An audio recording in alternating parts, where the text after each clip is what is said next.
Yes. So did you want to say something? Well, well, I kind of thought I had a question. I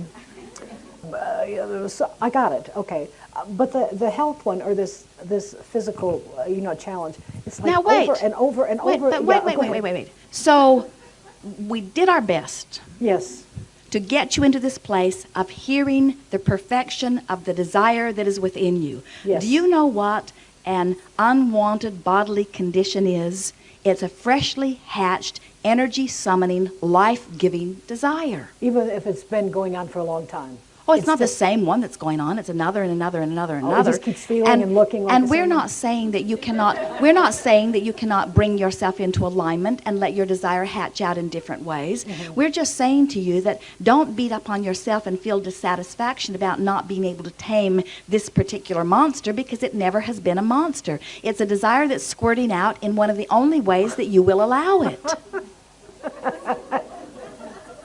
Yes. Well, so I think kind of what my question was, I wanted a little clarity. I kind of forgot here. I needed clarity on my question. But I heard you say at the beginning, when you want something, don't focus your attention on it. And so I've been scripting about these two big desires. Last week I made collages and hung in my bathroom so I could look at my desires. So I feel like I'm putting a lot of attention on them. And what I'm hearing, I want to know, am I hearing you say, go to the beach, which I'm doing anyhow, but... Well, what we're saying is, if when you put your attention upon them, it is Right. thrilling, then do it. But if when you put your attention upon it, it fans your flames of dissatisfaction, then it is not serving you. It is amplifying your resistance. And that is like shooting your rocket off again and nailing your foot to the floor again. In other words, it's like saying, what's the best possible way that I could rip myself apart? Oh, yeah, I know. I'll fan the flames of my desire while I'm standing here not allowing it. That's true. Each one of you has to find the thing that feels best for you. Sometimes the best thing is to defocus the desire while you get into a stronger place of allowing. What we really said to you, specifically to you, to others too, but we're really saying this specifically to you. Okay. Your contrast gives birth to desires. Your manager knows what your desires are. You have already set the universe in motion to answer your desires. Now it's time for you to get out of the way of your manager and let your desires be.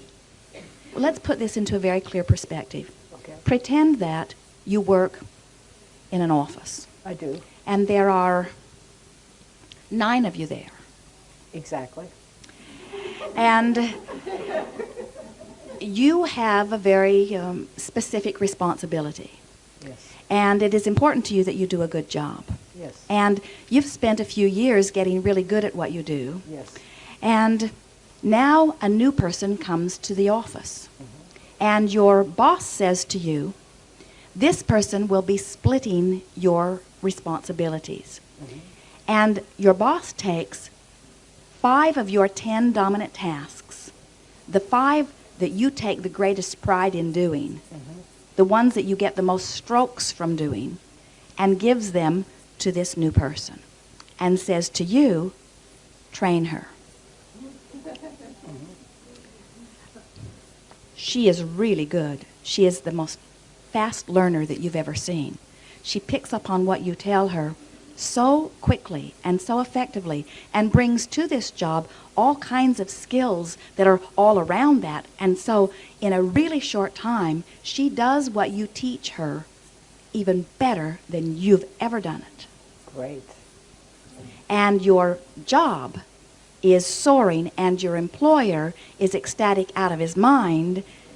How do you feel? I feel great. It feels like closer to retirement to me. The reason that we ask this... But I did have a little bit of queasiness at the beginning because of all the things that you said, and it's kind of cushy, and I've worked really hard to be able to do, so I can play a lot of cards at work because... and because you take pride in what you do, yes. And you take satisfaction in being recognized for your value, yes. And you justify the good that comes through all of these ways. I do and that. when somebody else steps in and gets 50% of the justification... Yeah. I felt then, a little queasy. I didn't like that a whole lot.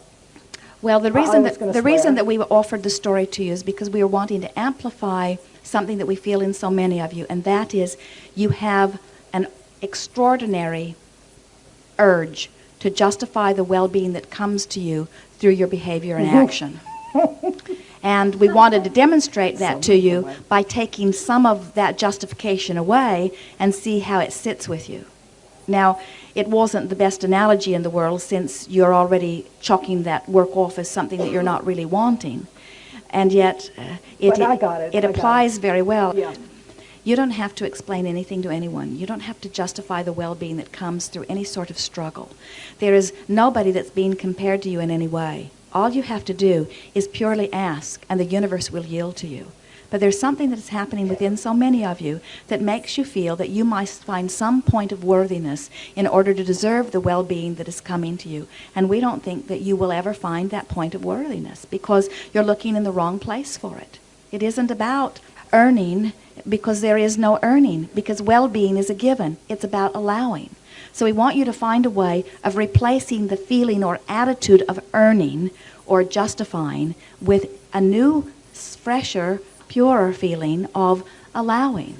We want you to be like those children. We want you to be uninhibited. We want you to be raucous in a restaurant and not care what anybody else thinks, because your joy in the moment means more than that. We want you to be rude and eat all the maraschino cherries around the table and not care what anybody else thinks, because your pleasure in the moment means more than that. We want you to get so in touch with your own personal selfish nature of connection that nothing else is a factor in your moment-to-moment process.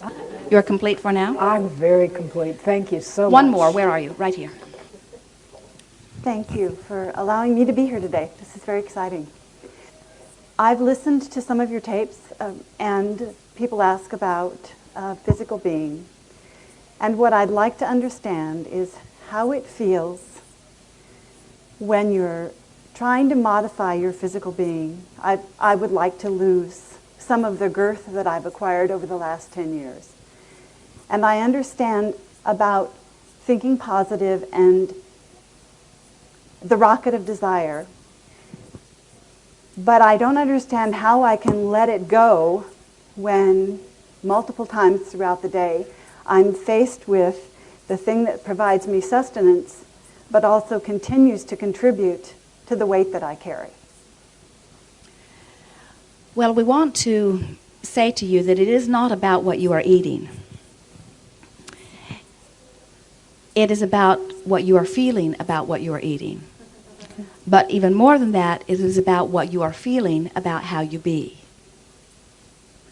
When we say, how do you feel? When you project your energy countenance to the world, how do you feel? Do you feel lovely? Do you feel clear?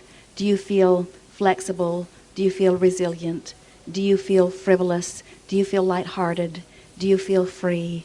Do you feel young? Do you feel lively? Do you feel exhilarated? Do you feel passion? Do you feel eagerness? Do you feel stiff? Do you feel broken? Do you feel tired? Do you feel thin? Do you feel fat? Do you feel full? Do you feel free? Do you feel fun? How do you feel in this body? When you take your walk, do you feel that you are lumbering or flying? When you put on your clothes, do you feel well-clothed or shoddy? When you eat your meals, do you feel clever and deliberate, or do you feel out of control? It's your mood or your attitude that you are wanting to bring into alignment with your desire. You get a sense of this? Yes. Because it does not matter what if you feel dissatisfied with an aspect of your experience, and your body is an easy one to feel dissatisfied with because there are so many people to compare it to, and you take it almost everywhere you go. And so the question that we would ask you is, relative to your physical body, do you feel satisfied or dissatisfied? And you would say, clearly, I feel dissatisfied. So therein lies your work. Your work is not to modify your behavior. Your work is to befriend your body. Your work is to come into adoration of your body. And there are so many aspects of your body that would allow you to do that outside of the subject of weight or size or shape, that as you begin there and you befriend your body, then all kinds of wonderful things begin to happen. Some good tools are, as you lie in your bed and you feel your air moving in and out, and you deliberately reach for the feeling of appreciation about all of this involuntary, meaning you don't have to think about it, orchestration of the system of your body, and lie in a sort of attitude of amazement and marveling at the perfection of this body and how it knows what to do. Feel appreciation for your digestive system and for your elimination system and for your respiration system and for your evaporation system, and feel appreciation for the skin that covers you and how well it provides for you. Reach for positive aspects of your body and find satisfaction around the specific subject of your body, and notice how, as you focus specifically in an attitude of satisfaction, how the energy begins to flow, and all of the things that you've been telling the universe that you want relative to your body become easier for your experience. It is a matter of allowing. This is all about allowing. Deliberate creation is about the art of allowing. It's about finding ways to soften any resistance and allow the energy to flow specific to the subjects that I've chosen. So, on many subjects, we would say to you, oh, you've launched the rocket, now just don't think about it, pet your cat, and the universe will yield it to you if you will not take score. But relative to the subject of your body, because it is ever present, because there are mirrors everywhere, because you are seeing yourself reflected through your own eyes and through the eyes of others, this is one that you've very much got to get a handle on. You've got to begin loving you. You've got to begin loving your body. And there is so much about your body that is lovable. Look at you. You are an extension of God force, here in a body that is so clear-minded. Are you aware of the clarity that flows through you? Can you feel the pureness of the non-physical energy that radiates through you? Are you not aware of the uplifter that you are in this time and place? Do you not see it reflected all around you? Are you aware of the trillions of cells that are working in perfect concert? It is an extraordinary apparatus that is yours. And if we were standing in your physical shoes, we would stand and we would look even at the cellulite and we would love what we see. We would love this magnificent body. We would love this body. And in our love of what it now is, we would allow it to be anything you've ever dreamed it to be. We have enjoyed this interaction immensely. It is with great love that we participate with you. And while it was slow going, because of the intensity of that which you are, we have never found more powerful co-creating before. It is truly leading edge creating. There is great love here for you.